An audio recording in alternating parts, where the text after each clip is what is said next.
दोस्तों, छोटी छोटी 5 कहानियां लेकर के आया हूं, जिसे हम लघु कथा भी कहते हैं। सर में भयंकर दर्द था, सो अपने परिचित केमिस्ट की दुकान में सरदर्द की गोली लेने रुका। दुकान पर नौकर था, उसने मुझे गोली का पत्ता दिया। तो उससे मैंने पूछा, साहब कहाँ गए हैं?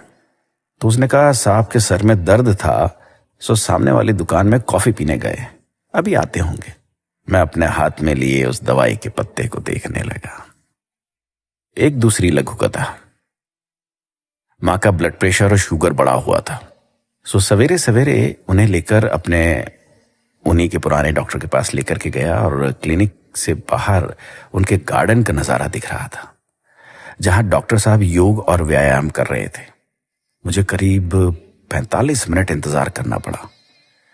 कुछ देर में डॉक्टर साहब अपना नींबू पानी लेकर क्लिनिक आए और माँ का चेकअप करने लगे।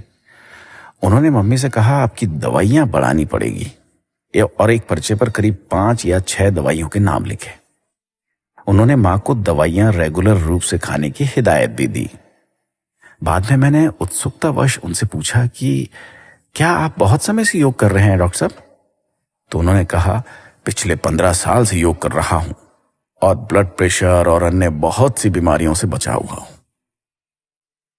मैं अपने हाथ में लिए हुए मां के उस पर्चे को देख रहा था, जिसमें उन्होंने ब्लड प्रेशर और शुगर कम करने की कई दवाइयां लिख रखी। ऐसी ही एक और कहानी दोस्तों। अपनी बीवी के साथ ब्यूटी पार्लर गया। मेरी बीवी को हेयर ट्रीटमेंट कराना था, क्योंकि उनके बाल काफी खराब हो चले थे। रिसेप्शन में बैठी लड़की ने उन्हें कई तरह के पैकेज बताए और उनके फायदे भी। पैकेज 1200 से लेकर 3000 तक के थे। कुछ डिस्काउंट के बाद मेरी बीवी को उन्होंने 3000 रुपए वाला पैकेज 2400 में कर दिया। हेयर ट्रीटमेंट के समय जब उनका ट्रीटमेंट करने वाली लड़की के बालों से अजीब सी खुशबू आ रही थी, तो मैंने उससे पूछ लिया, आपने क्या लगा रखा है? कुछ अजीब सी खुशबू आ रही है। तो उसने कहा कि उसने तेल में मेथी और कपूर मिलाकर रखा है, इससे बाल सॉफ्ट हो जाते हैं और जल्दी बढ़ते हैं। मैं अपनी बीवी की शक्ल देख रहा था, जो 2400 रुपए में अपने बाल अच्छे कराने आई थी। इसी तरह एक और छोटी सी कहानी। मेरी रईस कजीन, जिसका बड़ा डेयरी फार्म है, उसके फार्म पर जाना हुआ मेरा। फार्म में करीब 150 विदेशी गायें थी, जिनका दूध मशीनों द्वारा निकालकर प्रोसेस किया जा रहा था। एक अलग हिस्से में 2 देसी गाय हरा चारा खा रही थी। पूछने पर बताया कि उनके घर पर उन गायों का दूध नहीं आता जो विदेशी हैं, जिनका दूध उनके डेयरी फार्म से सप्लाई होता है, बल्कि परिवार के इस्तेमाल के लिए इन 2 देसी गायों का दूध, दही और घी इस्तेमाल होता है। मैं उन लोगों के बारे में सोच रहा था जो ब्रांडेड दूध को बेस्ट मानकर खरीदते हैं। दोस्तों, ऐसी एक और छोटी सी कहानी। एक प्रसिद्ध रेस्तरां जो कि अपनी विशिष्ट थाली और शुद्ध खाने के लिए प्रसिद्ध है। हम खाना खाने गए वहां पर। निकलते वक्त वहां के मैनेजर ने बड़ी विनम्रता से पूछा, सर खाना कैसा लगा?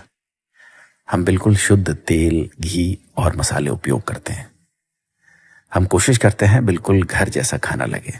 मैंने खाने की तारीफ की तो उन्होंने अपना विजिटिंग कार्ड देने को अपने केबिन में गए।